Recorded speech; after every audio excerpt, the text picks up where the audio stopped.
Dominique Nato, 3 ans après les Jeux Olympiques de Rio, comment se porte la boxe en France?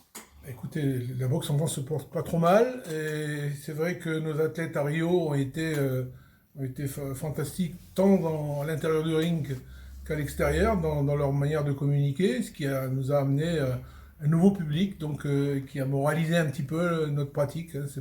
C'est pas un sport, c'est un sport de combat, mais qui n'est pas destiné uniquement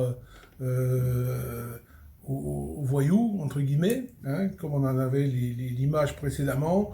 On a de très belles filles qui pratiquent, qui sont médaillées olympiques, championnes olympiques, Estelle Mosselli, Sarah Oramune, et l'ensemble des garçons qui ont vraiment été au top. Les boxeurs français ont donné une belle image à Rio, le grand public a apprécié. Est-ce que derrière, la boxe professionnelle en a bénéficié?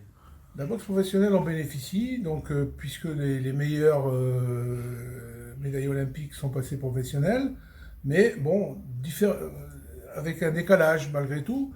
Et là, on est en train avec la fédération et la ligue de boxe professionnelle et Arnaud Romera, à remettre le cadre de fonctionnement en place afin que le cadre de fonctionnement permette un développement harmonieux, à l'instar de ce qui se fait en Angleterre.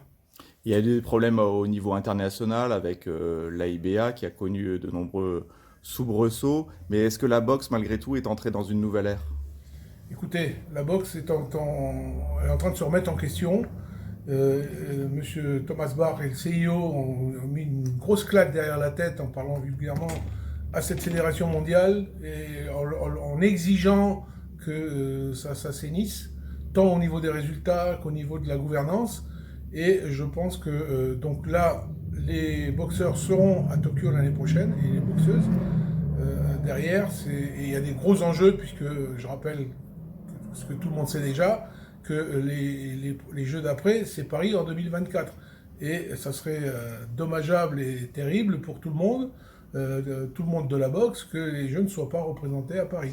Donc il est vraiment urgent que la Fédération mondiale se reconstruise sur des bases saines et solides et qu'on ait enfin les bons vainqueurs et moins de scandales lors des compétitions internationales.